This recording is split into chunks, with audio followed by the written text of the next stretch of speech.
Hello everyone, hope you guys are doing great. So आज की इस वीडियो में हम डिस्कस करने वाले हैं एक बहुत ही ज़्यादा important as well as a new topic जो कि एमकॉम एंट्रेंस एग्जाम में इसी साल इंक्लूड हुआ है आपके सिलेबस के अंदर।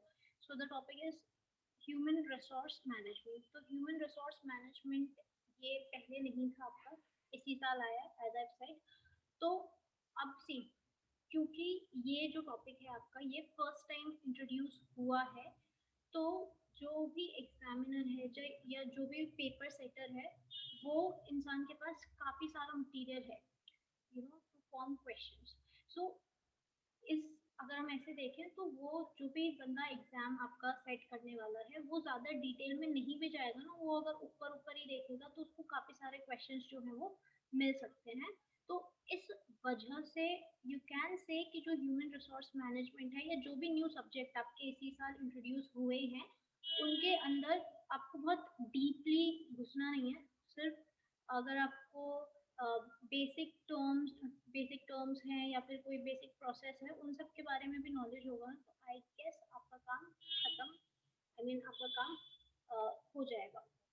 So human resource management, now what I have done is this कि मेरे पास मेरी ग्रेजुएशन की बुक रखी हुई थी, ह्यूमन रिसोर्स मैनेजमेंट की टैक्समैन पब्लिकेशन की एक बुक थी, वो रखी हुई थी। और वो बीकॉम ऑनर्स के सिलेबस की बुक है। तो मैंने बुक के pages, as I already told you कि कॉपीराइट इशू होते हैं, तो इस वजह से मैं बुक के पेजेस की डायरेक्ट फोटो क्लिक करके आपके साथ नहीं शेयर कर सकती हूँ। तो मैंने जितने भी उसमें चैप्टर्स थे उसमें अराउंड आपके 12 to 15 चैप्टर्स हैं, जिसमें से कि जो फर्स्ट 6 या आई गेस 7 चैप्टर्स हैं उसके मैंने नोट्स प्रिपेयर किए। तो उसमें था तो बहुत कुछ, बट जितना मुझे नेसेसरी लगा फॉर दिस एग्जाम उसके मैंने नोट्स प्रिपेयर कर लिए और वो आपके सामने है। तो आज के इस वीडियो में हम यही डिस्कस करेंगे कि क्या क्या चीज़ें आपको पढ़नी चाहिए और क्या क्या नहीं पढ़नी चाहिए। सी, एचआरएम दिल्ली यूनिवर्सिटी में फर्स्ट टाइम इंट्रोड्यूस हुआ है, बट जामिया मिलिया इस्लामिया यूनिवर्सिटी में वो ऑलरेडी था, पहले से था। तो अगर आप उसके भी क्वेश्चंस देखोगे ना तो कुछ important topic, for example job analysis क्या होता है, जॉब स्पेसिफिकेशन क्या होता है, रिक्रूटमेंट क्या होता है, सिलेक्शन क्या होता है, इस टाइप के क्वेश्चन जो है वो बहुत ज़्यादा पूछे जा चुके हैं। एंड ये जो टर्मिनोलॉजीज है ना ये काफ़ी आपको सिमिलर लगेगी, जैसे जॉब एनालिसिस, जॉब डिस्क्रिप्शन या जॉब स्पेसिफिकेशन। अगर आप इनके डेफिनेशंस को रीड करोगे आपको एग्जैक्ट डिफरेंस जो है वो समझ में नहीं आएगा। तो इस वजह से ये जो कुछ टर्मिनोलॉजीज हैं ये आपको समझना इज वेरी इंपॉर्टेंट। उसके बाद ट्रेनिंग्स क्या क्या होती है, टाइप्स ऑफ ट्रेनिंग क्या क्या है, ये कुछ इंपॉर्टेंट चीज़ें हैं जो ऑलरेडी दूसरी यूनिवर्सिटीज़ में पूछी जा चुकी हैं। तो चांसेस हैं कि इस बार भी जैसे दिल्ली यूनिवर्सिटी का फर्स्ट टाइम है तो वहाँ पर भी ये जो बेसिक टर्मिनोलॉजीज हैं इनमें से क्वेश्चंस आपके बन के आ सकते हैं। इसके अलावा भी मैंने जो फंक्शंस हैं एचआर मैनेजर के या काफ़ी सारे और भी चीज़ें हैं जो कि मैंने इस वीडियो के अंदर इंक्लूड किया है। बेसिकली जो जो मुझे इम्पोर्टेंट लगा वो मैंने ट्राई किया है कि वो सारा इसके अंदर आ सके। So now let's start with our video. So human resource management, तो डायरेक्ट फंक्शन पे आने से पहले कोई भी चीज़ पढ़ते हैं तो उसका डेफिनेशन हमें पता होना चाहिए। तो डिसेंजो एंड रॉबिन्स ने 2012 में एक डेफिनेशन दी थी जिसमें कि उन्होंने काफ़ी सारी जो चीज़ें हैं अबाउट एचआरएम उन्होंने वो सारी चीज़ें लेके आए ना। ह्यूमन रिसोर्स मैनेजमेंट अगर मैं बोलूँ ना तो एक ऑर्गेनाइजेशन के अंदर जितने भी लेबर है, एम्प्लॉय है या फिर आपके जो भी लोग एक ऑर्गेनाइजेशन के अंदर काम करते हैं, जब हम उनको मैनेज करते हैं, देखते हैं कि भाई उनकी क्या ज़रूरतें हैं, कहाँ पे कमी आ रही है, कहाँ पे हमें उनको मोटिवेट करना है, कहाँ पे उनके स्किल्स कमी पड़ रही है, क्या हम उसको ट्रेन कर सकते हैं, नहीं कर सकते, कहाँ पे नंबर ऑफ पीपल ज़्यादा है, कहाँ पर नंबर ऑफ पीपल कम है। ये सारी चीज़ें जो कि आपके किसी भी कंपनी, फर्म, ऑर्गेनाइजेशन के ह्यूमन रिसोर्स से डील करते हैं, इन शॉर्ट वो ह्यूमन रिसोर्स मैनेजमेंट कहते हैं। तो यहाँ पे जो रॉबिन्स थे उनकी डेफिनेशन के अंदर एज आई सेड कि मैक्सिमम चीज़ें उन्होंने जो है वो इंक्लूड की है। तो फॉर यहाँ पे इन्होंने क्या बोला, H R M is the people component of management. Okay, तो लोगों से जो रिलेटेड चीज़ें हम करते हैं एक मैनेजमेंट के अंदर वो आपका एच आर एम है। तो एचआरएम क्या है आपका? ह्यूमन रिसोर्स क्या हेल्प करता है आपको? सबसे पहले जो लाइन मैनेजर्स है, ओके, उनको हेल्प करता है स्टाफिंग के अंदर, गेटिंग पीपल। देन वो ट्रेनिंग एंड डेवलपमेंट में हेल्प करता है कि मतलब अब क्या है, अपने लोगों को लेके तो आ गए, अब उनको ट्रेन करना इज वेरी इंपॉर्टेंट। क्योंकि जो थियोरिटिकल नॉलेज हमें कॉलेजेस में मिलती है, स्कूल्स में मिलती है, जरूरी नहीं है एग्जैक्ट वो चीज़ें आप जाके अपने ऑफिस में करो या ऑर्गेनाइजेशन में करो। आपको थोड़ा बहुत न्यू चीज़ें सीखने की जरूरत पड़ती है। तो इसमें क्या होगा कि आप ट्रेन भी करते हो लोगों को, और उनको डेवलपमेंट में भी, उनके डेवलपमेंट में आप उनकी हेल्प करते हो। देन आप उनको मोटिवेट करते हो, आप उनको एनकरेज करते हो कि वो अपना जो मैक्सिमम एफर्ट है, जो उनकी बेस्ट एबिलिटी है, उसको यूज करके आपका जो काम है वो करे, और जो ऑर्गेनाइजेशन गोल्स है उनको अचीव करे, साथ में अपने गोल्स को भी अचीव कर सके। देन उनके मेंटेनेंस में भी वो हेल्प करता है कि आप उनको अच्छी अच्छी सर्विसेज प्रोवाइड करोगे, और अगर कोई टाइप ऑफ बेनिफिट्स उनको चाहिए उनके वेलफेयर में, ये सारी चीज़ों में आप उनको हेल्प करने वाले हो। तो this is about human resource management. Now अब हम जो पढ़ने वाले हैं, जैसे मेनली लोगों को क्या लगता है, human resource management is equal to जब आप लोगों को रिक्रूट करोगे तो वो ह्यूमन रिसोर्स मैनेजमेंट है। बट सी, हमने इस डेफिनेशन के अंदर ही कितने सारे अलग अलग जो चीज़ें हैं वो देखी। तो जब हम ह्यूमन रिसोर्स मैनेजमेंट की बात करते हैं तो सिर्फ एक ना सिंपली ये नहीं आ जाता है कि आप कितने लोगों को लेके आ रहे हो और कितने लोगों को निकाल रहे हो, बहुत सारी चीज़ें। तो अब हम डिस्कस करेंगे what are the functions of HR manager. So HR जो है आपका, जो कि ह्यूमन रिसोर्स मैनेजर है आपका, वो दो टाइप्स के फंक्शन परफॉर्म करता है। सबसे पहला तो बहुत आसान सा है, मैनेजरियल फंक्शन। मैनेजरियल फंक्शन में क्या आ जाएगा, जो भी फंक्शंस ऑफ मैनेजमेंट होते हैं, क्या क्या होते थे? प्लानिंग होता था, ऑर्गेनाइजिंग होता था, स्टाफिंग होता था, डायरेक्टिंग होता था, कंट्रोलिंग होता था। तो जो भी चीजें आपके मैनेजमेंट फंक्शन थे, वो सारे ही एचआर के फंक्शन हो जाएंगे, आपके एचआर मैनेजर के फंक्शन हो जाएंगे जब हम मैनेजरियल फंक्शंस की बात करते हैं। तो प्लानिंग हो गया, प्लानिंग में क्या आएगा आपका कि कितने लोगों की सपोज आपको जरूरत है एक पर्टिकुलर टास्क के लिए, या फिर कितने लोगों को आपको ट्रेन करने की जरूरत है। तो आप क्या करते हो, पहले एक प्लान सेट करते हो। ये नहीं है कि हाँ जी लोग आए और आपने डायरेक्ट कि चलो भैया ट्रेनिंग पे ले चलते हैं। आपको प्लानिंग की रिक्वायरमेंट होती है, आपको फोर्सी करना होता है चीज़ों को कि सपोज फॉर एग्जांपल कि कोई फर्म है, ठीक है, वो अभी सपोज शू मैन्युफैक्चर कर रहे हैं, अब वो थोड़े टाइम बाद वो एक्सपैंड करना चाहते हैं, और ह्यूमन रिसोर्स मैनेजर को ये चीज़ें पहले से ही ना फोर्स ही कर लेनी चाहिए कि अगर कोई मैनेजमेंट के अंदर चेंज आने वाला है तो उस हिसाब से क्या हमारे पास एम्प्लॉयज है या नहीं है। अगर नहीं है तो किस तरीके से उनको रिक्रूट किया जाएगा, क्या हम ऑर्गेनाइजेशन के अंदर से ही लोगों को उठा के वहाँ पे भेजते हैं, या फिर हम बाहर से कुछ लोगों को रिक्रूट करें। अब अगर हम बाहर से रिक्रूट कर रहे हैं तो उनकी क्वालिफिकेशंस क्या क्या होनी चाहिए, क्या क्या रिक्वायरमेंट्स होनी चाहिए, क्या क्या स्किल उनको पोजेस करने चाहिए। तो ये सारी चीज़ें जो हैं आपको प्लान करनी पड़ेगी। Then comes organising. ऑर्गेनाइजिंग क्या होता है कि right people at right time at right place. तो एचआर मैनेजर का ये भी काम होता है आपका कि एक सही इंसान को हमने सही जॉब दे रखी है या नहीं दे रखी है, और सही टाइम पे उसको वो जॉब दे रखी है या नहीं दे रखी है। एक छोटा सा एग्जांपल इसके लिए, जैसे लिंक्डइन पे एक लेडी है क्रिस्टी बोनर करके, वो एक टैलेंट एक्विजिशन मैनेजर है, मतलब कि वही एचआर मैनेजर है। तो उन्होंने अपना एक इंसिडेंट शेयर किया, तो उसमें उसमें शी टोल्ड कि कोई आया था इंटरव्यूई उनके पास, और उन्होंने उसको इंटरव्यू किया। तो जो स्किल्स उसके पास थे और जिस तरीके से मतलब वो बात कर रहा था, जो भी उसने अपने एबिलिटीज और स्किल्स जो भी उसने बताया और जो उसका रेज्यूमे में था, उसके अकॉर्डिंग जो ये क्रिस्टी वोनर थी, उनके डिपार्टमेंट में तो उसके लिए जगह नहीं थी, बट दूसरे किसी डिपार्टमेंट में या दूसरे किसी कंपनी में उसकी ज़रूरत थी।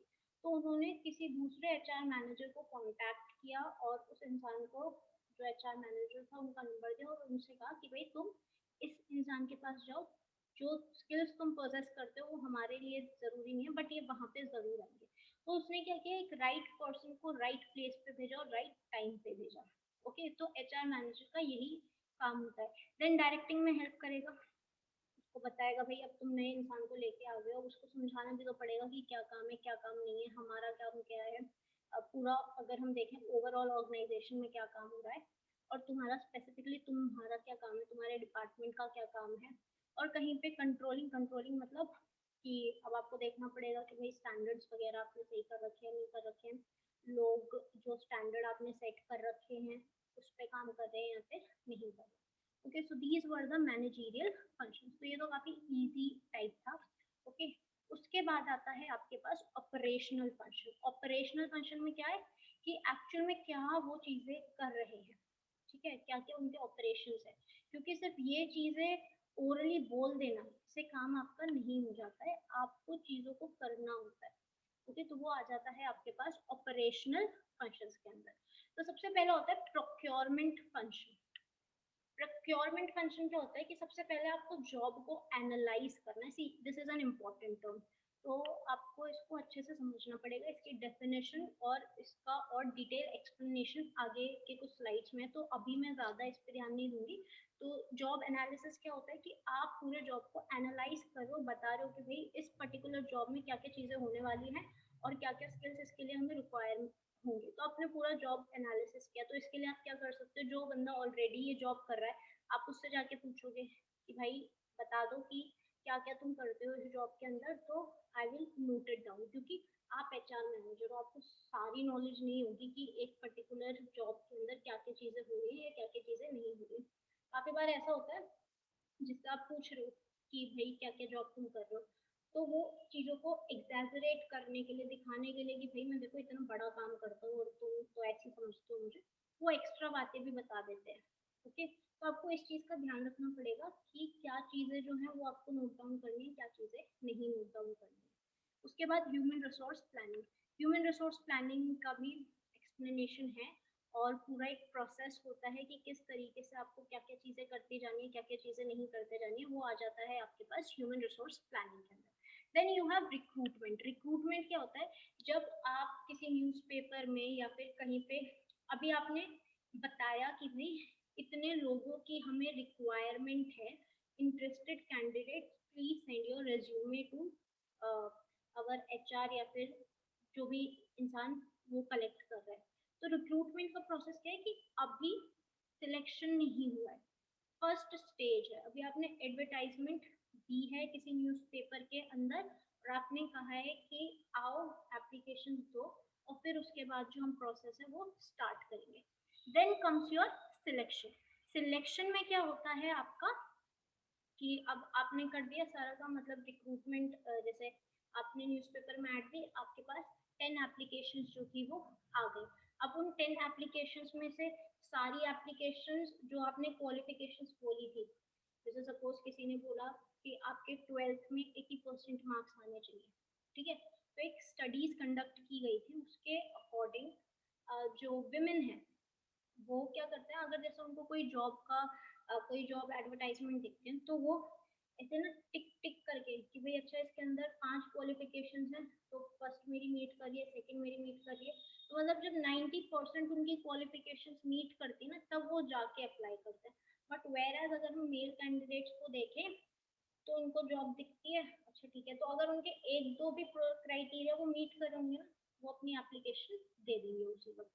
तो रिक्रूटमेंट के प्रोसीजर में आपने अपनी एडवर्टाइजमेंट दिया, अब आप सिलेक्ट करोगे कि भाई ये जो क्वालिफिकेशन हमने जो क्राइटेरिया दिए थे ये लोग मैच कर रहे हैं, तो हम इनको इंटरव्यू के लिए कॉल करते हैं।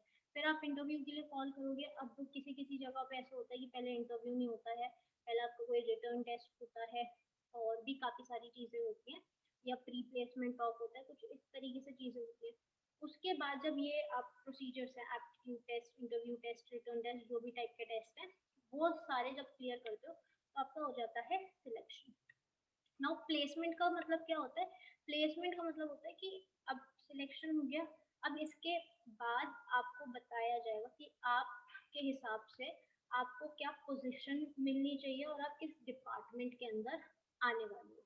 ठीक है, अब आपको ऐसा लगेगा कि ये तो पहले ही उन्होंने बता देना चाहिए था, पर सपोज उन्होंने बता दिया कि आप एक कंटेंट राइटर के तौर पे ज्वाइन किया आपने, आपकी जो पोजीशन है वो है एज अ कंटेंट राइटर। ना कंटेंट राइटर, अब आप सिर्फ कंटेंट राइटिंग का काम ये नहीं होता कि आपने लिखा और हो गया काम, और भी काफी सारी चीजें होती है। तो आपकी स्किल्स के हिसाब से सपोज आप कंटेंट राइटर तो हो, पर अब कंटेंट राइटिंग भी काफी सारे टाइप्स की होती है। एक होता है फिक्शनल राइटर, एक होता है नॉन फिक्शन राइटर, एक होता है जो कि साइंस एंड टेक्नोलॉजी से रिलेटेड कुछ लिखेगा। तो इनमें से कौन सी वाली फील्ड में आप सूट करो, उस वाली जगह पे वो आपको प्लेस करेंगे। तो ये हो गया आपके पास प्लेसमेंट। फिर होता है इंडक्शन एंड ओरिएंटेशन। इंडक्शन का होता है कि अब आप आ गए, फर्स्ट दिन है आपका, आपके जो भी ऑफिस है उसके अंदर। अब वो क्या करेंगे, आपको बताएंगे पूरा। ये इंडक्शन इंडक्शन तो नहीं, खैर ओरिएंटेशन आप लोगों का भी हुआ होगा। जब आप अपने ग्रेजुएशन में आपने एडमिशन लिया होगा तो आपका भी ओरिएंटेशन हुआ होगा। और अब जब आपका एमकॉम में एडमिशन हो जाएगा तब भी आपको ओरिएंटेशन होगा। तो फर्स्ट ओरिएंटेशन वाले दिन वो क्या करेंगे, जितने भी टीचर्स हैं, जो हमारे डीन है डिपार्टमेंट के, वो आएंगे। जो टीचर्स आपको पढ़ाते हैं वो सब आएंगे, अपने अपने बारे में थोड़ा सा इंट्रोडक्शन देंगे, बताएंगे कि भाई हमने ये किया वो किया, ऐसे हम यहाँ पे। तो थोड़ा सा, वैसे तो फॉर्मल सेरेमनी ही होती है, सब कुछ पहले से प्लान रहता है।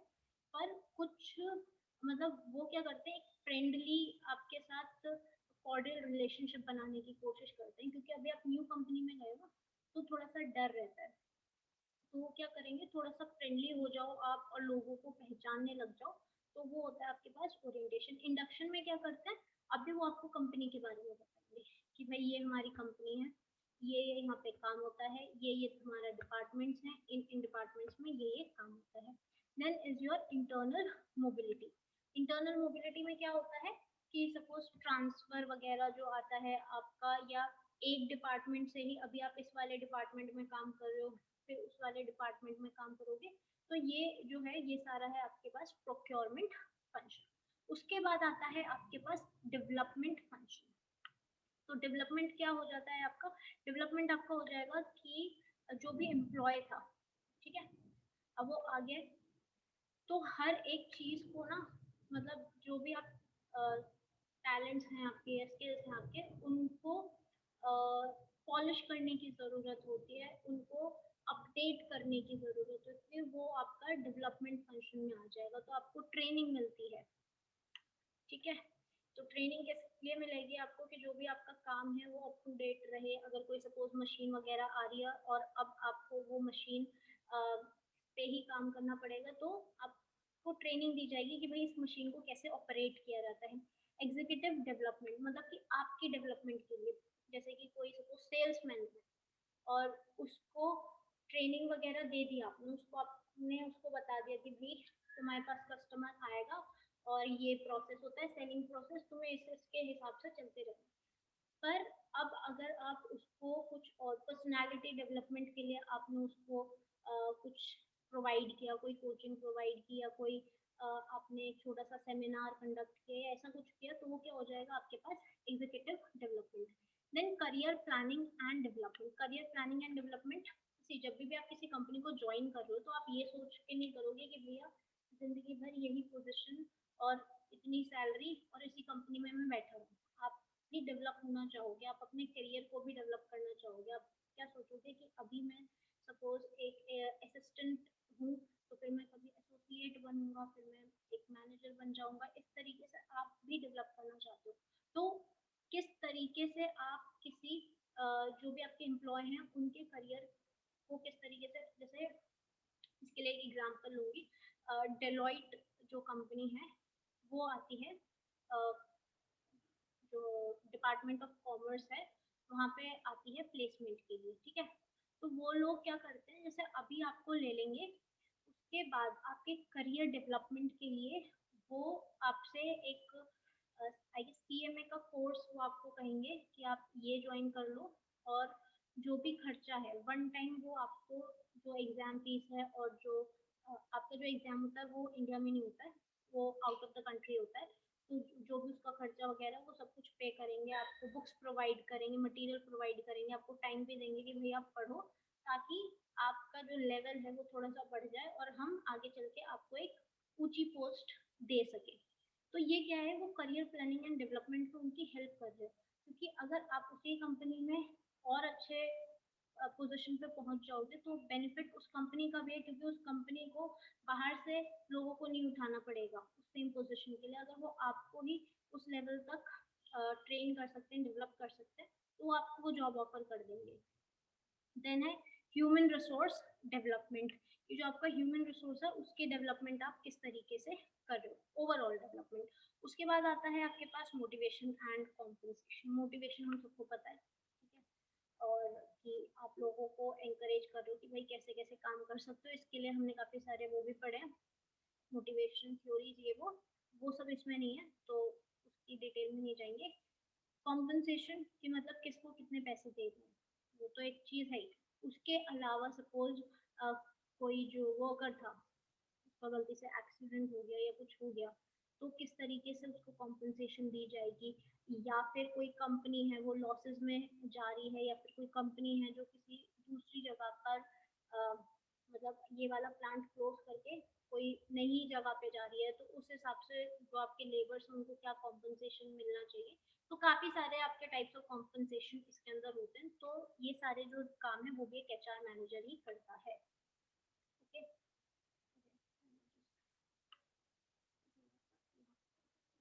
यस। सो जॉब डिजाइनिंग एक काम होता है कि जॉब डिजाइनिंग में क्या करते हो, पूरा जॉब को डिजाइन करते हो इन द सेंस कि आप पूरा स्टेप बाय स्टेप बताते हो कि भाई इसके अंदर क्या क्या प्रोसीजर आपको फॉलो करने पड़ेंगे। देन वर्क शेड्यूलिंग में आप की कौन सी चीज पहले होने वाली है और कौन सा प्रोसेस बाद में होने वाला है। Then motivation, job evaluation, performance appraisal क्या होता है कि आपकी परफॉर्मेंस के हिसाब से आपको मॉनेटरी अप्रेजल मिलेगा या फिर नॉन मॉनेटरी अप्रेजल मिलेगा। देन कॉम्पनसेशन एडमिनिस्ट्रेशन की कॉम्पनसेशन किस हिसाब से दिया जाएगा उसके लिए भी एक अलग से एडमिनिस्ट्रेशन होता है, वो भी आपका एचआर मैनेजर ही देखते हैं। देन इंसेंटिव्स एंड बेनिफिट्स, क्या क्या आपको इंसेंटिव्स मिलने चाहिए और क्या क्या आपको बेनिफिट्स मिलने चाहिए वो सब भी डिसाइड करना है। देन आता है आपके पास मेंटेनेंस फंक्शन। मेंटेनेंस फंक्शन यहाँ पे भी था ना, कीपिंग गुड एम्प्लॉइज। तो मेंटेनेंस में क्या है कि आपकी हेल्थ एंड सेफ्टी पे कितना खर्चा होना चाहिए, क्या आपको कुछ मिलना चाहिए पर्सनली। जैसे काफी सारे जो एम्प्लॉयज हैं उनको ईएसआई का कुछ होता है। ईएसआई में क्या होता है कि कुछ पैसे जो हैं आपके आपकी सैलरी से काट के डाले जाते हैं और एम्प्लॉयर भी देता है। और उसके बाद अगर आपकी फैमिली का जो एम्प्लॉय है उसकी फैमिली का या उसको कभी कुछ हॉस्पिटल का खर्चा वर्चा होता है तो जो ईएसआई की कंपनी है वो देती है। Then employ welfare, social security measures, जैसे सपोज कि कैब वगैरह प्रोवाइडेड है या नहीं है और किस तरीके के इलाके में है। तो ये काफी छोटी मोटी चीजें हैं जिनका ध्यान रखना इज वेरी इंपॉर्टेंट, क्योंकि कोई भी जो आपका एम्प्लॉय है वो ऐसी जगह पे काम करना नहीं चाहेगा कि भाई जहाँ पे उसको अपनी जान का ही खतरा हो।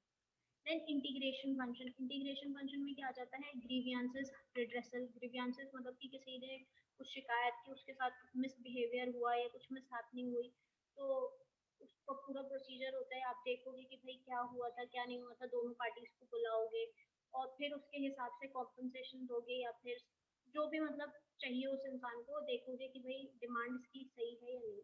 देन डिसिप्लिन मेंटेन करना, टीम्स एंड टीम वर्क देखना, कलेक्टिव बार्गेनिंग ये लेबर यूनियन और मैनेजमेंट के बीच में। देन एम्प्लॉय पार्टिसिपेशन की एम्प्लॉय का कितना पार्टिसिपेशन होना चाहिए टॉप मैनेजमेंट के अंदर, उनको एम्पावर किया जाए ना। एम्पावर का मतलब भी अभी आगे मैं आपको बताऊंगी। Trade unions and employ association, then is your industrial relation. तो ये काफी सारी चीजें हैं जो आपकी एचआरएम के अंदर आ जाती हैं। Now moving on, scope. Scope में क्या है कि मतलब एचआरएम कौन कौन सी जो चीजें हैं, क्या क्या चीजें जो है वो एचआरएम के अंदर आती हैं। तो सबसे पहले तो है आपके पास पर्सनल एस्पेक्ट कि मतलब जो एम्प्लॉय है उससे कुछ रिलेटेड चीजें होंगी, जैसे उसकी ट्रेनिंग है, उसकी डेवलपमेंट है, वो सारी चीजें आ जाएंगी। फिर उसका वेलफेयर एस्पेक्ट मतलब कि आप सपोज उसके बच्चे जो हैं उसकी एजुकेशन का कितना ध्यान रखते हो। जैसे कुछ कंपनीज हैं जो जहाँ पे उनका प्लांट होता है वो वहीं पर जो बच्चे हैं उनके लिए स्कूल्स भी ओपन करके रखते हैं, एक हॉस्पिटल भी होता है अपना, काफी सारी चीजें वो करके रखते हैं। तो ये भी आपका एचआरएम के अंदर आएगा। देन इंडस्ट्रियल रिलेशन एस्पेक्ट मतलब कि लेबर यूनियन जो है या फिर आपकी जो ट्रेड यूनियन है वो और मैनेजमेंट के कैसे रिलेशनशिप्स हैं या क्या नहीं है। तो ये जो सारी चीजें हैं ना ये आपके पास एचआरएम के अंदर आती है। तो तीन, तो इस टाइप का क्वेश्चन बन सकता है कि which of the following is not a scope of HRM. तो वो आपको दे सकते हैं personal aspect, welfare aspect, industrial relation aspect और एक कुछ भी दे देंगे। तो आपको देखना पड़ेगा कि कौन सा है कौन सा नहीं है। ओके, नाउ इम्पॉर्टेंट चीजें आ रही हैं, ये कुछ इम्पॉर्टेंट टर्म्स हैं, तो जैसे मैंने बोला कि इस बार वो डेफिनेशंस तो आपको अच्छे से करना पड़ेगा। डेफिनेशंस ऐसे नहीं करना कि भाई इस पर्टिकुलर इंसान ने ये डेफिनेशन दिया, इस पर्टिकुलर इंसान ने ये डेफिनेशन दिया, पर जो ब्रॉडर मीनिंग है उसका कि एक पर्टिकुलर चीज जो है वो क्या समझाना चाह रही है आपको, वो आपको पता होना चाहिए। तो इसमें सबसे पहला जो है हमारे पास वो है जॉब एनालिसिस। तो आप क्या करो, जॉब को पूरा एनालाइज करो। तो जब हम एनालाइज करते हैं तो उसमें हम क्या करते हैं, सबसे पहले हम इंफॉर्मेशन कलेक्ट करते हैं। अब इंफॉर्मेशन आप किससे रिलेटेड कलेक्ट करोगे कि ये जो पर्टिकुलर जॉब है इसमें क्या क्या चीजें होती हैं, जो इंसान इस जॉब को कर रहा है उसकी क्या क्या रिस्पॉन्सिबिलिटीज होंगी। ठीक है, तो आपने क्या किया, जॉब एनालिसिस किया। तो ये क्या है, प्रोसेस ऑफ कलेक्टिंग इंफॉर्मेशन। मैंने बताया इंफॉर्मेशन कहाँ से कलेक्ट कर सकते हो, जो इंसान उस जॉब को कर रहा है या जिसको एक आइडिया है कि भाई इस जॉब में क्या क्या होता है, आप उससे पूछ सकते हो कि भाई क्या क्या काम इसके अंदर होगा, क्या क्या काम इसके अंदर नहीं होगा। जैसे सपोज मैंने आपको एग्जांपल दिया था कंटेंट राइटिंग का, तो कंटेंट राइटिंग में क्या क्या काम हो सकता है, क्या क्या काम नहीं हो सकता है, क्या क्या आपकी रिस्पॉन्सिबिलिटीज है, वो सारा आप बताओगे। ठीक है, तो responsibilities pertaining to a specific job. उसके बाद आता है आपका रिक्रूटमेंट। रिक्रूटमेंट क्या होता है, अभी बताया था, प्रोसेस ऑफ सर्चिंग, ठीक है, for prospective employees and stimulating them to apply for your jobs in the organization। now काफी सारे लोग आप इंटर्न शाला पे कुछ इंटर्नशिप वगैरह सर्च करते होंगे, ठीक है, और अब 6th सेमेस्टर है आपका, तो आपको अब जॉब ऑफर्स भी आने लग गए होंगे कंपनी से। तो वो जो जॉब ऑफर आता है आपके पास, मतलब जो एक पीडीएफ टाइप में भेजते हैं ना, उसमें सब कुछ बता के रखते हैं। तो आप एक कंपनी को छोड़ के दूसरी कंपनी को चूज करते हो तो कुछ चीजें देख के करते होगे ना उसको कि भाई इसमें मेरे को ये पर्क मिल रहे हैं, ये वाले ऑर्गेनाइजेशन में मेरे को ये बेनिफिट मिल रहा है। तो जो एचआर मैनेजर है उसका क्या काम है कि वो किस तरीके से जो उसका आप उसने एक ऑफर दिया है उसको कैसे अट्रैक्टिव बनाए कि ज्यादा से ज्यादा एप्लीकेंट्स उस जॉब के लिए अप्लाई कर सके। तो स्टिमुलेटिंग देम मतलब कि encouraging them to apply for jobs in the organization। Then comes your selection. Selection क्या होता है आपका कि जो भी यहाँ पे जैसे जो भी आपको रिक्वायरमेंट्स थी, क्या क्या क्वालिफिकेशन चाहिए, स्किल चाहिए, एक्सपीरियंस चाहिए, काफी सारे जॉब्स में एक्सपीरियंस चाहिए। अभी आप लोग फ्रेशर हो गए तो आपका जीरो एक्सपीरियंस भी चल जाएगा। क्या क्या नॉलेज चाहिए, with a view of appraising his और her suitability to the job in question. तो जो जिस जॉब के लिए वो इंसान को ढूंढ रहे हैं ना, क्या वो सारी जो क्वालिटीज हैं, क्वालिफिकेशंस है, वो इसके अंदर है या फिर नहीं। नाउ व्हाट इज प्लेसमेंट, ये क्या करता है, इंश्योर्स अ 360 डिग्री फिट। मतलब कि आपने सिलेक्शन कर लिया, मतलब कि जैसे अभी आप लोग हो तो आप सबने मान लो बीकॉम ऑनर्स कर रखा है, ठीक है। अब हर एक कॉलेज, सपोज गार्गी कॉलेज, ठीक है, गार्गी कॉलेज में जितने भी स्टूडेंट्स होंगे ऑलमोस्ट सबका ही जो रेज्यूमे होगा वो सिमिलर होगा। सबने 10th का रखी है, 12th का रखी है, सबने बीकॉम ऑनर्स, अब पास हो जाएंगे वो गार्गी कॉलेज से, ठीक है। इसके बाद किसी ने हो सकता है कुछ इंटर्नशिप्स कर रखी हो, किसी ने कुछ इंटर्नशिप्स ना भी कर रखी हो। तो ऑलमोस्ट तो जो अगर आप रेज्यूमे देखोगे वो तो सिमिलर ही है, पर अब जब वो आपका इंटरव्यू वगैरह लेते हैं तब उन्हें पता चलता है कि ये जो पर्टिकुलर इंसान है ये इसका नेचर किस टाइप का है, और इसके एक्सपीरियंसेस क्या हैं, इसके स्किल्स क्या हैं, इसके इंटरेस्ट क्या हैं, और उसके हिसाब से अब वो आपको जॉब जो है उस पर्टिकुलर जॉब के अंदर वो आपको डालेंगे। जैसे मैंने एग्जांपल दिया था कंटेंट राइटिंग में, तो कुछ लोग हो सकते हैं जिनको कि न्यूट्रिशन और डाइट वगैरह का बहुत ही ज़्यादा उनका इंटरेस्ट है, और वो चाहते हैं कि भाई हमें ऐसी जॉब मिले जहाँ पे कि मैं इस पे और अच्छे से रिसर्च कर सकूँ, काम कर सकूँ। तो ऐसे लोगों को इस टाइप की जो कंटेंट राइटिंग है वहाँ पर भेजा जा सकता है। जो साइंस फिक्शन वगैरह से रिलेटेड है उनको उधर भेजा जा सकता है। जो लोग क्रिटिक्स हैं उनको क्रिटिक डिपार्टमेंट में भेजा जा सकता है। तो इस तरीके से आप उनकी जो प्लेसमेंट है वो करोगे। Then comes your job designing. Job designing क्या होता है कि जो ऑर्गेनाइजेशन है वो ऑर्गेनाइज करती है, या जो एचआर मैनेजर है वो आपका ऑर्गेनाइज करता है task and responsibilities having a productive unit of work, कि भाई क्या क्या काम करने की आपको जरूरत पड़ेगी। ठीक है, काम तो आप बहुत सारे कर सकते हो, जैसे जो राइटिंग का काम है, सपोज कंटेंट राइटिंग का कुछ काम है, तो मैंने आपको बोला कि भाई ये टॉपिक है, इस पर आप लिख के ले आओ। अब उस टॉपिक पे आप क्या क्या लिख के ला रहे हो, आप तो कुछ भी लिख के ला सकते हो, मैंने बोला लिख के ले आओ, तो आप तो कुछ भी लिख के ला सकते हो, बट जो मैंने जॉब की है, तो सपोज मैंने तुम्हें एज अ क्रिटिक किसी कोई एक पर्टिकुलर पॉलिसी थी, उसके क्रिटिक की तरह आपको लिख के लाना था कुछ, तो वो क्रिटिक की तरह आप लिख के ला भी रहे हो, या फिर आप एवी कुछ भी लिख के ला रहे हो, आप उसकी हिस्ट्री लिख के ला रहे हो और प्रोसेस लिख के ला रहे हो, तो उसमें कुछ फायदा नहीं है। Organizing tasks and responsibilities, having a productive unit of work. Now comes your job evaluation. Job evaluation क्या होता है कि process of determining the relative worth in order to establish. तो अब क्या है कि एक कंपनी के अंदर बहुत सारे जॉब्स होते हैं, ठीक है, जैसे कि एक आपका प्रोडक्टिव कोई होगा आपके पास, कोई फाइनेंस में होगा, कोई आपका एचआर मैनेजर होगा, कोई अकाउंटिंग डिपार्टमेंट में होगा, तो कौन सी जॉब कितनी इम्पोर्टेंट है, कौन सी जॉब ज्यादा वर्दी है, उसके हिसाब से आपको देखना पड़ेगा, क्योंकि आपको भी पता है कि कुछ जॉब्स के लिए किसी भी कंपनी के अंदर कुछ कम पैसे दिए जाएंगे और एक दूसरी जॉब के लिए थोड़ा सा ज्यादा पैसे दिए जाएंगे, तो वो डिपेंड करता है। जैसे कि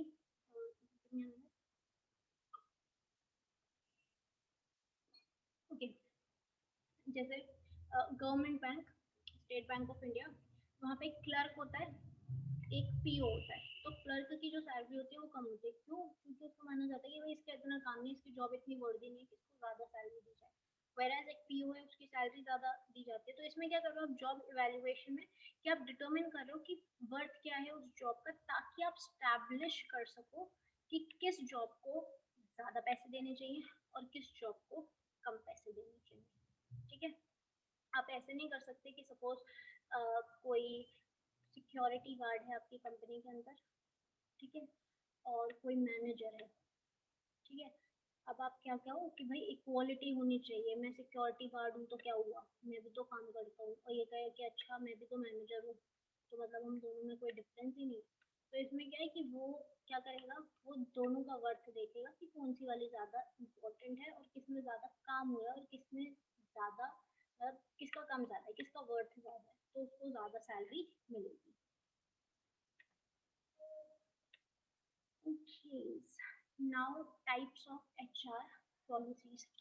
तो HR पॉलिसीज क्या होती हैं आपके पास, तो ये कुछ तीन टाइप से आपके आप इनको डिवाइड कर सकते हो। सबसे पहले अगर हम देखें on the basis of their source की वो आई कहाँ से, तो एक होता है हमारे पास ओरिजिनेटेड पॉलिसीज। ओरिजिनेटेड पॉलिसी क्या है कि जो आपका इनको स्टैब्लिश किया जाता है टॉप मैनेजमेंट के द्वारा, ताकि जो टॉप मैनेजमेंट के नीचे जो मिडिल लेवल मैनेजमेंट है या फिर जो लो लेवल मैनेजमेंट है, उनको पता चल सके कि भाई हमारी जो ऑर्गेनाइजेशन है उसका मेन गोल क्या है, और फिर वो उस हिसाब से जो चीजें हैं वो करेंगे। फॉर एग्जाम्पल अगर कोई कंपनी है और उसका जो गोल है, मतलब कि जो अल्टीमेट गोल है उनका वो है मार्केट शेयरिंग, कि उनको मार्केट का मैक्सिमम शेयर चाहिए, तो ऐसे में जो प्रोडक्शन डिपार्टमेंट होगा वो क्या करेगा, वो ऐसे प्रोडक्ट्स बनाने की कोशिश करेगा जिनका कॉस्ट कम से कम रखे वो, और अच्छी क्वालिटी हो, ताकि आप उनको मार्केट में कम प्राइस में सेल कर सको और मैक्सिमम मतलब जो लोग हैं फिर उसको खरीद पाएंगे। ऐसे ही जो आपका मिडिल लेवल मैनेजमेंट है वो भी कुछ ऐसे ही पॉलिसीज लाएगा या फिर ऐसे ही कुछ स्ट्रैटेजीज प्लान करेगा कि ऐसे तरीके के प्रोडक्ट बनाए जा सके या ऐसी एडवर्टाइजमेंट हम कर सकें जिसमें कि कॉस्ट कम लगे हमारा, ताकि हमारा जो प्राइस का ओवरऑल कॉस्ट है वो इंक्रीज ना हो जाए। तो ये हो जाएगा आपके पास ओरिजिनेटेड पॉलिसीज। तो ये this was just an example. Then is your appealed policy. Appealed policy मतलब अपील करना क्या होता है कि आप किसी को रिक्वेस्ट कर रहे हो या फिर आप किसी को ऑर्डर कुछ ऐसा कर रहे हो, तो ये क्या है कि एक पर्टिकुलर सिचुएशन, जरूरी नहीं है कि जितनी भी आपने पॉलिसीज बना रखी हो वो दुनिया भर की सारी सिचुएशंस को कवर करके रखेंगे, तो कुछ सिचुएशंस ऐसी भी आ सकती हैं, कुछ विचित्र सिचुएशंस आ सकती हैं जो कि पहले वाली पॉलिसीज में कवर नहीं थी। ठीक है, तो अब पर्टिकुलर कोई इंसिडेंट हुआ, उसको निपटने के लिए आपने एक पॉलिसी जो है वो बना दी। तो यहाँ पे क्या होगा, these are formulated to meet the requirements of certain peculiar situations which have not been covered by the earlier policies. Then है आपके पास imposed policies. Imposed policies क्या होते हैं, ये these are formed under pressure. impose का मतलब ये होता है ना कि आप कुछ थोप रहे हो किसी को, तो ये जो है चीजें वो आपके प्रेशर की वजह से आती हैं। किस प्रेशर की वजह से आती है? एक्सटर्नल कुछ एजेंसीज की वजह से, जैसे कि गवर्नमेंट हो सकता है, ट्रेड एसोसिएशन हो सकता है, यूनियंस हो सकता है। तो for example CSR, corporate social responsibility. तो कुछ इसमें होता है कि अगर आपका टर्नओवर जो है वो 5 करोड़ से ऊपर का है, और क्या कहते हैं नेटवर्थ जो है वो 500 करोड़ के ऊपर का है, तो आपको 2% जो है वो CSR, मतलब जो आपका प्रॉफिट का 2% है वो आपको CSR के लिए यूज करना पड़ेगा। तो ये क्या है, ये एक इम्पोज्ड पॉलिसी है, ये गवर्नमेंट ने बनाई। उसमें कुछ सिचुएशंस बता दी कि भाई अगर 5 करोड़ और 500 करोड़ से ऊपर ऊपर के हो तो फिर तुम्हें 2% तो अपना देना ही पड़ेगा। तो ये क्या है, ये गवर्नमेंट पॉलिसी है।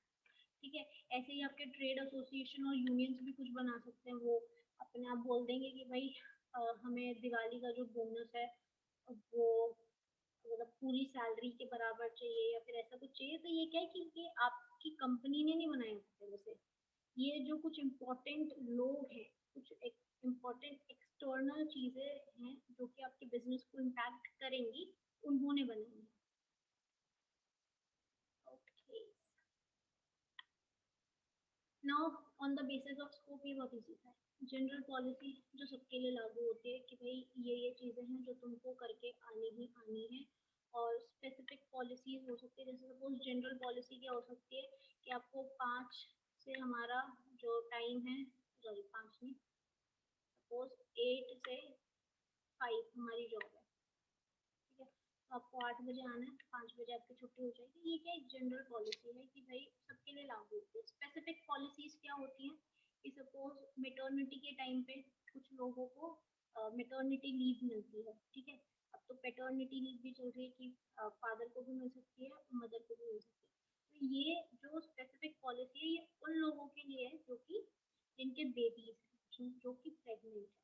ठीक है, उनके लिए, पूरे स्टाफ के लिए नहीं है कि सबको एक एक 2 2 महीने की छुट्टी नहीं मिलेगी। जो कुछ स्पेशल लोग इस पॉलिसी के अंदर आते हैं उन्हीं को मिलेगी। तो ये क्या हो जाएगा, specific policy. Then you have on the basis of form, जैसे कि कुछ रिटर्न है, कुछ इम्प्लाइड है। रिटर्न में क्या होगा कि उन्होंने आपको एक list of rules and regulation, जैसे जब आपका स्कूल में एडमिशन हुआ था तो आपकी डायरीज के अंदर रूल्स लिखे होंगे कि ये वाली ड्रेस पहन के आनी है, वेडनेसडे को व्हाइट वाली है, रेगुलर डेज पे ये है, ब्लैक शू होने चाहिए, पॉलिश्ड होने चाहिए, ये सारी बातें आपको लिख के दे रखी थी। इम्प्लाइड में क्या हो जाएगा कि जो कि बोलने की जरूरत नहीं है, मतलब स्कूल आ रहे हो आप पढ़ने के लिए आ रहे हो, तो ये इम्प्लाइड है कि आपको पढ़ना है, स्कूल आ रहे हो तो आप पढ़ोगे। ठीक है, मैथ्स का पीरियड है तो आप मैथ्स करोगे, ना कि आप साइंस करोगे। तो ये इम्प्लाइड चीजें हैं, ये वो डायरी में लिख के नहीं बताएंगे कि भाई जब मैथ्स का पीरियड होगा तो मैथ्स ही पढ़ना है, कोई और सब्जेक्ट नहीं पढ़ना है। ये इम्प्लाइड चीज है। Now comes an important topic, topic तो नहीं पर डेफिनेशन है, काफी सारे लोगों को गलत फहमी होती है इस वर्ड के लिए। तो एम्पावरमेंट क्या होता है? एम्पावरमेंट होता है कि आप किसी इंसान को, कौन इंसान, जो इंसान के उस चीज से अफेक्टेड होने वाला है, उसको आप अथॉरिटी दे रहे हो to take decisions, within one's area of operations. ठीक है, तो जो काम वो कर रहा है वो कैसे करना है कैसे नहीं करना है आप उस पर छोड़ दो। ठीक है, without having to get approval from anyone else, किसी और से परमिशन लेनी ना पड़े उसको। सपोज आपसे बोला जाए, आपको स्कूल में बोला या फिर आपको कॉलेज में बोला कि आपको एक असाइनमेंट है ह्यूमन रिसोर्स मैनेजमेंट के ऊपर, आप एक 10 पेजेस का असाइनमेंट सबमिट कर दो। अब वो 10 पेजेस में क्या करना है क्या नहीं करना वो आप पे डिपेंड है। आप चाहे केस स्टडी लाओ, आप चाहे रिसर्च पेपर लाओ, चाहे आप बुक में से टेप के वहाँ पे लिख दो, जो डिसीजंस हैं, जो अथॉरिटी है वो आपकी है कि आप क्या करना चाहते हो क्या नहीं करना चाहते हो। तो ये क्या है कि उन्होंने, जो टीचर थे उन्होंने आपको एम्पावर कर दिया, आप अपनी मर्जी से जो मर्जी करके लाओ। मेरे को at the end of this week 10 pages चाहिए टॉपिक HRM। ठीक है, नाउ क्या क्या चीजें हो सकती है, मतलब टेक्निक्स क्या क्या हो सकती हैं टू एम्पावर योर एम्प्लॉयज। तो सबसे पहले आता है आपके पास क्वालिटी सर्कल। क्वालिटी सर्कल क्या होता है कि एक स्मॉल ग्रुप होता है एम्प्लॉयज का जो कि पीरियोडिकली मिलते हैं और आइडेंटिफाई करते हैं, एनालाइज करते हैं और सॉल्व करते हैं अपने काम या दूसरे काम, जो भी काम है उनकी क्वालिटी वगैरह को देखेंगे कि कैसा हो रहा है कैसे नहीं हो रहा है, या फिर और भी कोई वर्क रिलेटेड प्रॉब्लम है उनके फील्ड के अंदर या उनके एरिया के अंदर तो वो उसको सॉल्व करेंगे। तो ये होता है हमारे पास क्वालिटी सर्कल्स।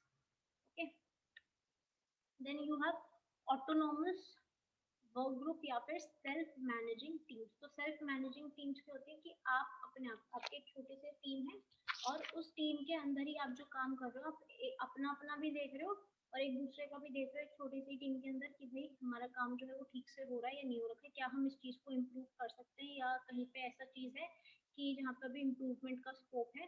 तो ये वाली चीजें हो जाएंगी आपके पास सेल्फ मैनेजिंग टीम्स।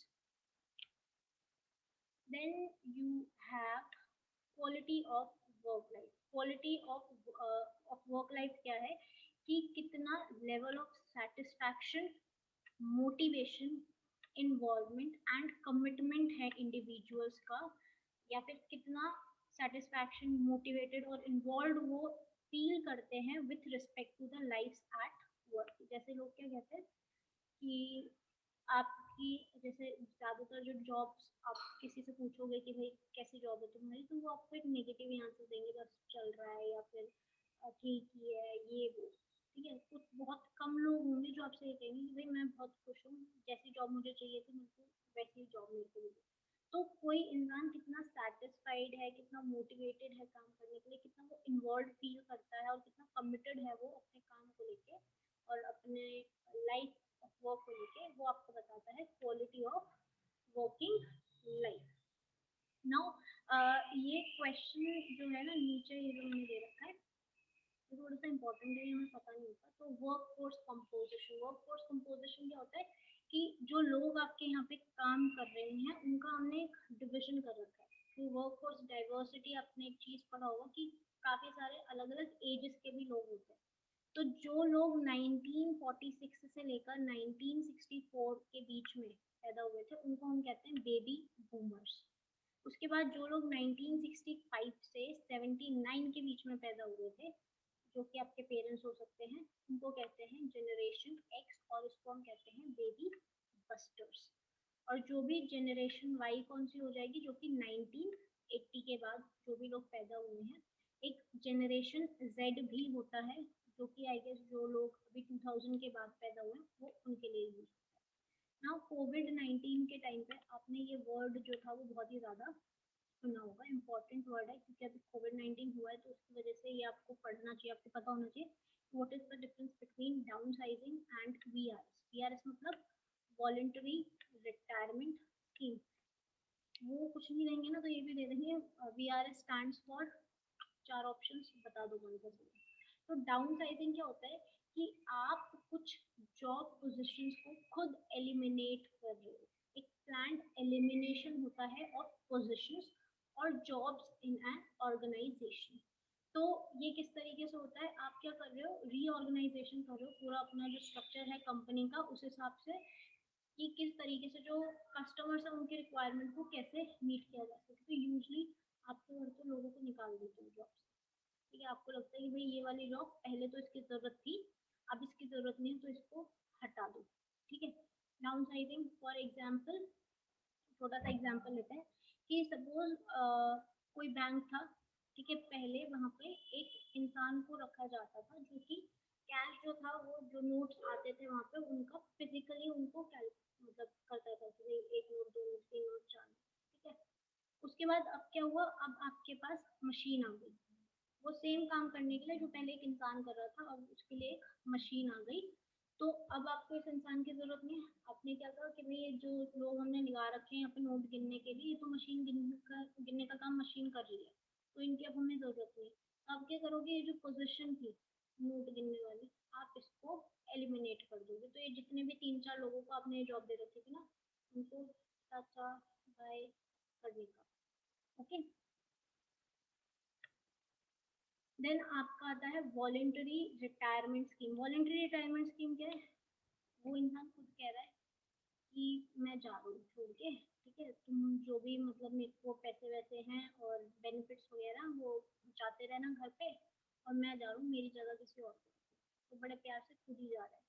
तो ये क्या है, आप यहाँ पे रिड्यूस कर रहे हो एक्सेस मैन पावर का through an agreement between the employer and employ. Usually ना गवर्नमेंट जो सेक्टर होता है ना, जो पब्लिक सेक्टर होता है, गवर्नमेंट जॉब, उसमें ये चीज ज्यादा देखने को, क्योंकि प्राइवेट सेक्टर में तो आपने ऐसा सुना नहीं होगा कि भाई मेरे को तुम जॉब से नहीं निकाल सकते, मैं तो परमानेंट हूँ, ऐसा नहीं होता है प्राइवेट में। यूजली जिस जब उनका मन करेगा वो आपको निकाल लेंगे, जब उनका हायरिंग का मन करेगा वो हायर भी कर देंगे। पर गवर्नमेंट जॉब ऐसी होती है जहाँ पे एक बार आपकी जॉब लग गई तो जिंदगी भर की मौज है ना।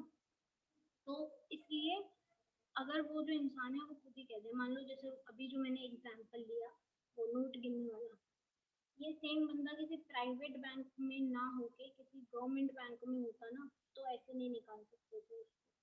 फिर वो क्या करेगा, वो वॉलेंटरी रिटायरमेंट ले सकता है। तो इसको जो ये प्रोग्राम है वॉलेंटरी रिटायरमेंट का जो दूसरा नाम है उसको हम कहते हैं गोल्डन हैंडशेक प्रोग्राम, ठीक है। इसमें क्या करते हो आप एक पैकेज देते हो एम्प्लॉयज को, जो कि अपने आप खुद कह रहे हैं कि ठीक है हम जा रहे हैं यहाँ से। और ये कब आया था, मतलब कि किस हिसाब से आपका पैकेज होना चाहिए और क्या क्या आप उनको सर्विसेज जो बाद में आप प्रोवाइड कर रहे हो पैकेज के अंदर, वो होने चाहिए in sync with the provisions of the industrial dispute act 1947। ऐसे कुछ भी आप नहीं दे सकते उनको, जो इस डिस्प्यूट एक्ट के अंदर, इंडस्ट्रियल डिस्प्यूट एक्ट के जो प्रोविजंस में चीजें बता रखी हैं, आपको उसी के अकॉर्डिंग जो है अपना काम करना पड़ेगा। Okay, now HRP. एचआरपी क्या होता है हमारे पास? एचआरपी होता है एक प्रोसेस जो कि getting the right number of qualified people, जो हमने स्टाफिंग की डेफिनेशन पढ़ी थी ना, थोड़ा थोड़ा उसी से, या जो ऑर्गेनाइजिंग की डेफिनेशन पढ़ी थी, right number of qualified people into the right job at the right time। क्यों आप इनको लाने हैं? ताकि जो आपके ऑर्गेनाइजेशन के ऑब्जेक्टिव्स हैं उनको आप अचीव कर सको। तो ये क्या है कि एक सिस्टम है जहाँ पे कि आप मैच कर रहे हो supply of people with the openings the organization expects over a given time frame. तो आप या तो वो एग्जिस्टिंग एम्प्लॉयज से कर सकते हो सर्च, मतलब अपनी जो सप्लाई है, जो कोई पोजीशंस आपके जो भी ऑर्गेनाइजेशन है वहाँ पे खाली होने वाली है या फिर कभी आपको जरूरत पड़ेगी एम्प्लॉयज की, तो वो आप एग्जिस्टिंग एम्प्लॉय से भी देख सकते हो या फिर आप बाहर से भी देख सकते हो, तो डिपेंड करता है।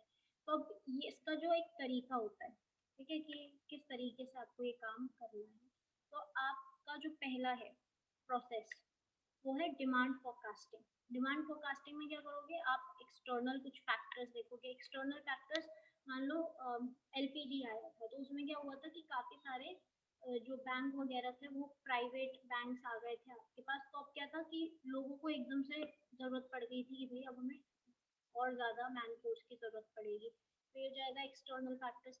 या फिर इसका एक बिल्कुल ही अपोजिट चीज, जैसे कोविड-19 था तो उसके टाइम पे लोगों ने निकालना स्टार्ट कर दिया था, तो ये हो सकता है।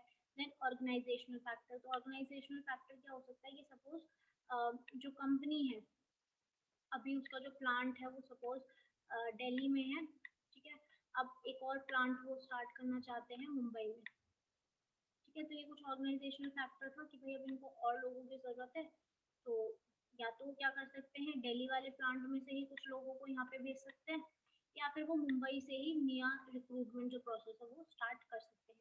Then workforce factor. Workforce factor मतलब कि मान लो जो भी आपके कंपनी है, जो भी वहाँ पे एम्प्लॉयज जो काम कर रहे हैं, वो उन लोगों को जो कंप्यूटर्स है उसकी बिल्कुल भी नॉलेज नहीं है, ठीक है।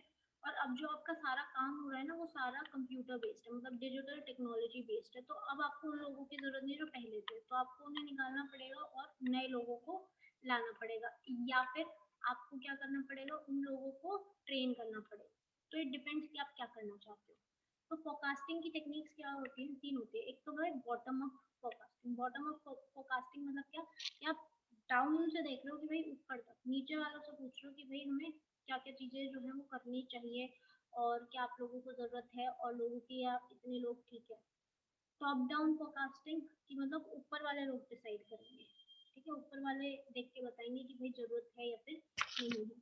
फिर सबसे इसमें जो एक अलग है वो है डेल्फी टेक्निक। ये जो डेल्फी टेक्निक है ना, ये मार्केटिंग में भी आपकी यूज होती है, कुछ खास नहीं है। इसका मतलब क्या है कि आप क्या करोगे, कुछ लोग, कुछ जो एक्सपर्ट है, उनको एक क्वेश्चनर सेंड करोगे, सेम क्वेश्चंस होंगे, ठीक है। सपोज मान लो आपने 10 लोगों को एक क्वेश्चनर जो था वो सेंड किया, और उस क्वेश्चनर के अंदर 10 क्वेश्चंस थे, तो या ठीक है कि 1 2 3 ऐसे करके कुछ 10 लोग थे यहाँ पे आपके पास, आपने सबको क्वेश्चनर सेंड किया, ओके। फिर आपने वो जो क्वेश्चनर था वो वापस लिया, तो आपने देखा कि जो चीजें उन्होंने चूज की थी, तो सिर्फ 5 क्वेश्चंस ऐसे थे जिसमें कि 10 लोगों का जो रिस्पॉन्स था वो बिल्कुल सेम था। अब क्या करोगे, आप फिर से एक और बार क्वेश्चनर सेंड करोगे। अब क्या होगा, ये वाले 5 क्वेश्चंस आप चूज करोगे, ठीक है। फिर उन्होंने कुछ चीजें चूज की होंगी, फिर आपने क्या देखा कि अब उनके जो आंसर्स थे, मतलब सेम आंसर, सिर्फ 3 क्वेश्चंस के आए थे, फिर दोबारा आप सेंड करोगे। जब तक आप किसी एक आंसर पे नहीं पहुंच जाते, एक कॉमन चॉइस पे नहीं पहुंच जाते, आप ये प्रोसेस करते रहते, तो आपका जो डेल्फी टेक्निक है उसमें यही होता है, आप क्वेश्चनर सेंड करते हो। तो अगर ये पेपर में भी आता है तो आपको क्या याद रखना है, क्वेश्चनर इसके अंदर इम्पोर्टेंट है। So it is a forecasting aid based on consensus of a panel of experts who do not meet face to face but exchange notes through anonymous questionnaires. So the experts refine their opinions phase by phase until they reach a consensus. तो मतलब कि तब तक होगा जब तक कि same एक बात पे नहीं आ जाते। उसके बाद इसके अलावा व्हाट कैन यू यूज, आप कुछ मैथमेटिकल टेक्निक्स यूज कर सकते हो, आप ट्रेंड एनालिसिस कर सकते हो। ये एक क्वांटिटेटिव मेथड है। ट्रेंड एनालिसिस में क्या होता है कि आप एक ट्रेंड देख रहे हो कि जैसे सपोज कोई शॉप है, ठीक है, वहां पे कोई कपड़ों की शॉप है, तो जब शादियों का सीजन आता है तो काफी सारे कस्टमर्स आ जाते हैं, तो जो सेल्समैन है उनकी आपको ज्यादा जरूरत पड़ती है।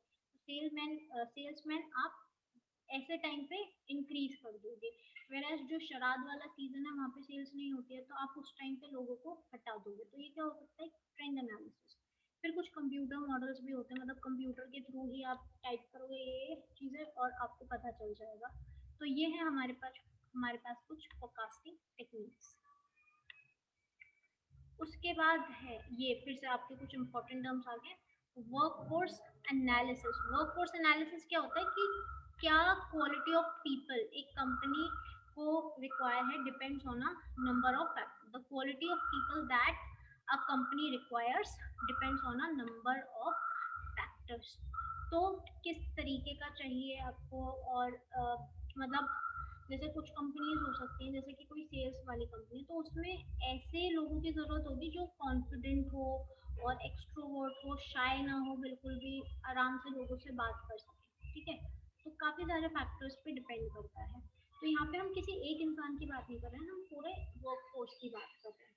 उसके बाद है आपके पास वर्कलोड एनालिसिस। वर्कलोड एनालिसिस मतलब कि कोई एक जॉब को करने के लिए कितनी मेहनत लगे, कितना, जैसे एक जॉब है ना, तो कितने नंबर ऑफ पीपल उसमें चाहिए उस पर्टिकुलर जॉब, पूरा जॉब को कंप्लीट करने के लिए, ताकि जो आपका प्लान्ड आउटपुट है वो आ सके। उसके बाद you have another topic, supply forecasting. यहाँ पे इंटरनल लेबर सप्लाई एनालिसिस भी हो सकता है। इंटरनल क्या हो सकता है कि आप अपने ही जो ऑर्गेनाइजेशन था उसी में से उठा उठा के लोगों को दूसरी दूसरी पोजीशंस पे बिठा लो, आप कोई बाहर से चीजें नहीं कर रहे। एक्सटर्नल में क्या हो जाएगा कि आप बाहर से बुला लो, मतलब कि अब आपने एक ऑफर दे दिया है, एडवर्टाइजमेंट दे दिया है कि आओ हमारी कंपनी में, और लोग आएंगे। जो लास्ट है इसका प्रोसेस का, that is formulating HR plans. तो आपके जो प्लान्स हैं वो काफी सारे टाइप के होते हैं। सबसे पहला है आपके पास रिक्रूटमेंट प्लान। रिक्रूटमेंट प्लान क्या इंडिकेट करता है, प्रोग्राम्स फॉर ट्रांसफरिंग और retaining existing employees for new jobs. तो आप क्या देखोगे रिक्रूटमेंट प्लान के अंदर कि भाई मैं जो अभी पर्टिकुलर लोग हैं मेरे पास उन्हीं को वो जॉब दे दूं, या फिर बाहर से लोगों को लेके आऊं, ठीक है। उसके बाद है डिप्लॉयमेंट प्लान। डिप्लॉयमेंट प्लान क्या होता है कि एक पर्टिकुलर जॉब के अंदर कितने लोगों की जरूरत है, कब उनकी जरूरत है, तो ये एक स्पेशल प्लान होता है टू रिक्रूट। जैसे मैंने अभी एग्जांपल दिया कि जो आपकी कपड़ों की शॉप्स होती है वो ज़्यादातर जो शादियों वाला सीज़न होता है या फेस्टिव सीज़न होता है उस टाइम पे काफ़ी ज़्यादा वर्कलोड रहता है, तो आपको उस टाइम पे ज़्यादा लोगों की ज़रूरत है, ठीक है। उसके बाद है रिडंडेंसी प्लान। रिडंडेंसी प्लान क्या होता है कि ये दिखाता है कि कितने लोग किसी काम के नहीं, किसी काम के नहीं इन द सेंस कि कुछ आउटपुट वो जनरेट ही नहीं कर रहे, ठीक है। तो क्या उनको हम निकाल सकते हैं या फिर उनकी रीट्रेनिंग करनी चाहिए या फिर बीआरएस के थ्रू कुछ करना चाहिए, ओके। ट्रेनिंग प्लान्स कि कितने नंबर ऑफ ट्रेनीज हैं या फिर अप्रेंटिसेस जो है वो रिक्वायर्ड है, ओके।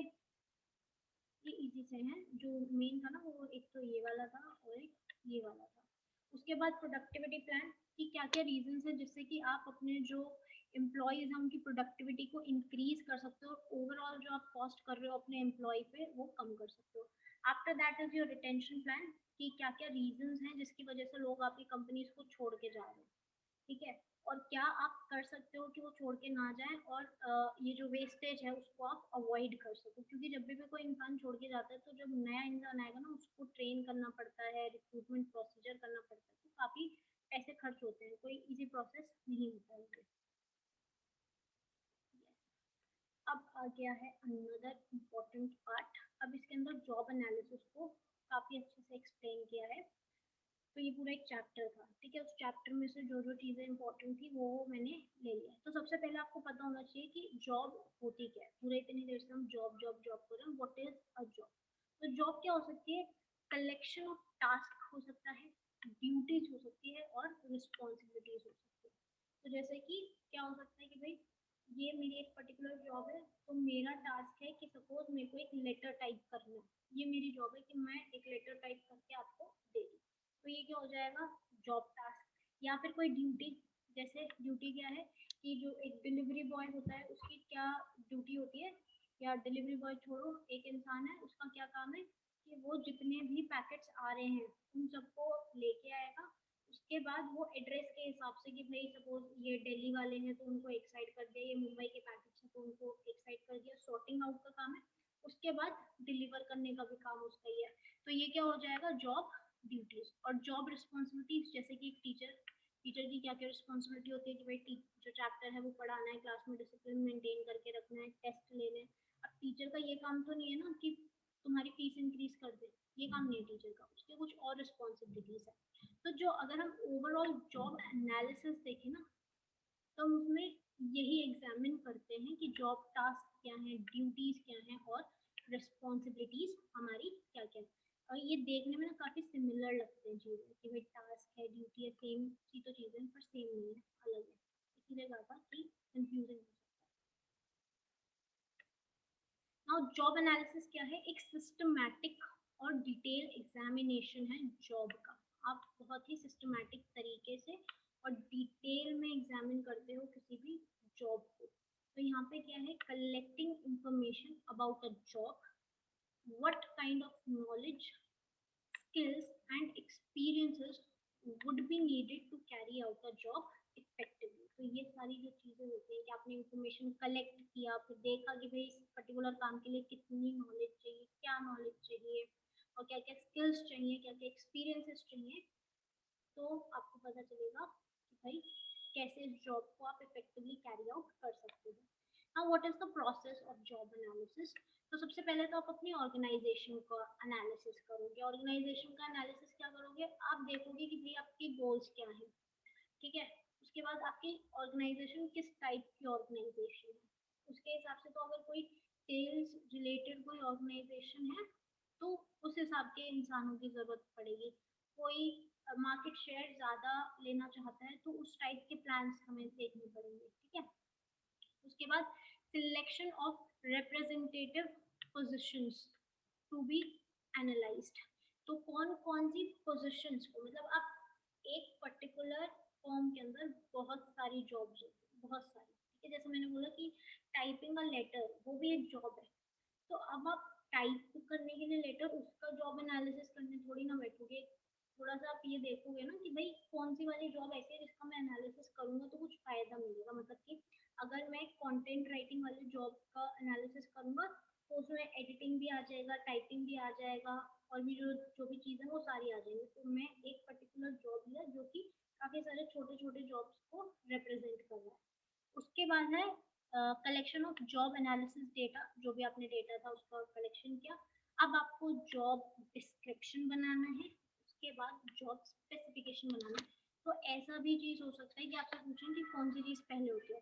तो पहले जॉब एनालिसिस होता है, उसके बाद जॉब डिस्क्रिप्शन आता है, और उसके बाद जॉब स्पेसिफिकेशन आता है। ये जो टर्म्स है ना ये बहुत ही कंफ्यूजिंग है, तो इनको ना अच्छे से पढ़ लिया।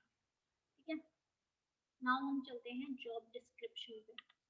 What is job description? तो जॉब डिस्क्रिप्शन क्या है आपका?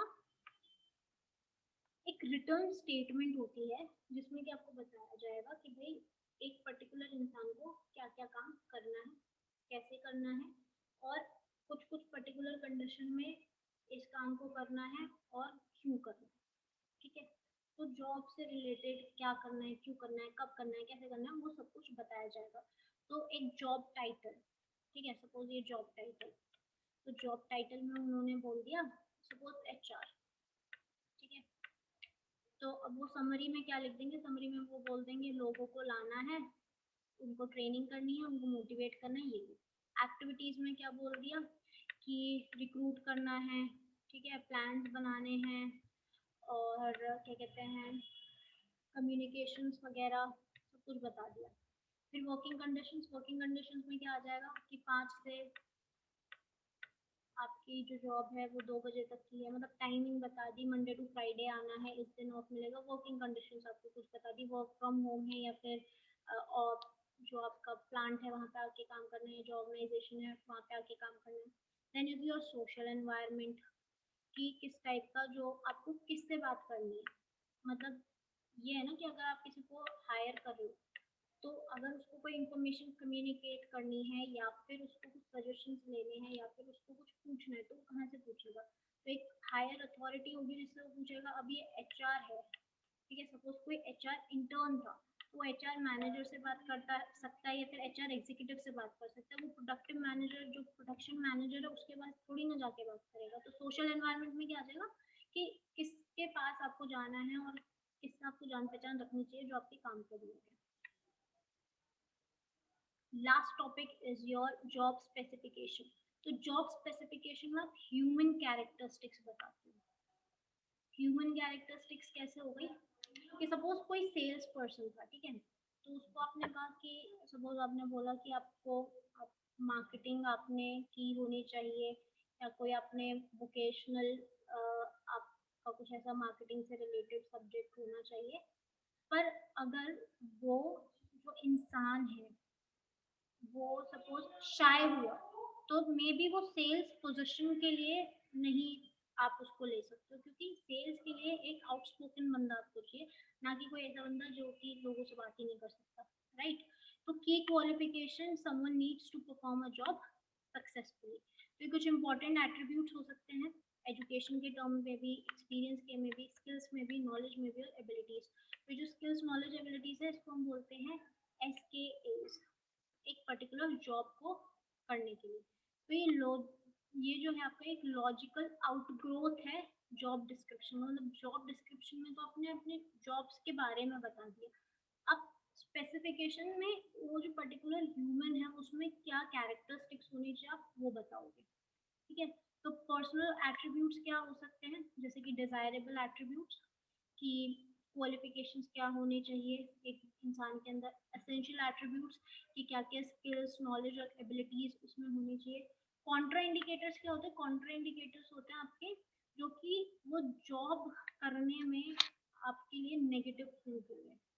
तो फॉर एग्जांपल कि आपकी जो जॉब है सपोज वो वीडियोस क्रिएट करना है, पर आप एक कैमरा शाय पर्सन हो, आपको कैमरा देखते ही आपको हंसी आने लग जाती है, तो ये क्या हो जाएगा एक कॉन्ट्रा इंडिकेटर कि ये आपको जॉब को सक्सेसफुली परफॉर्म करने नहीं देगा। या फिर कोई सेल्स पर्सन है वो बोलता ही नहीं बेचारा, वो चुप रहता है, जो आप बोलोगे हाँ हाँ करता रहेगा।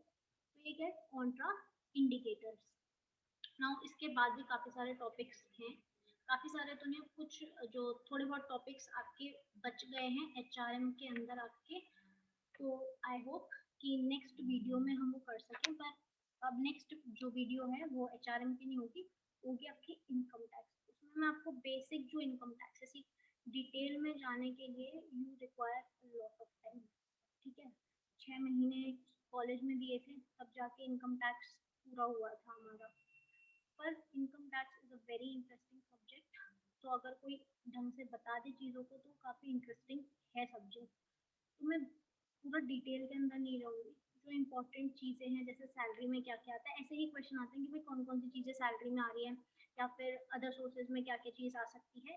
तो इस टाइप के जो क्वेश्चंस हैं, एग्जाम ओरिएंटेड क्वेश्चंस, उस वो वाले हम टॉपिक्स करेंगे। एंड आई होप कि जितने भी आपके डाउट्स हैं वो क्लियर हो जाएं उसी के अंदर। तो कैलकुलेशन कैसे करना है या फिर बहुत डिटेल डिस्कशन नहीं, पर ओवरऑल ताकि आपका क्वेश्चन जो है वो सही हो जाए, ऐसा डिस्कशन हम करेंगे। So till then, stay safe, stay healthy, and keep preparing. Thank you.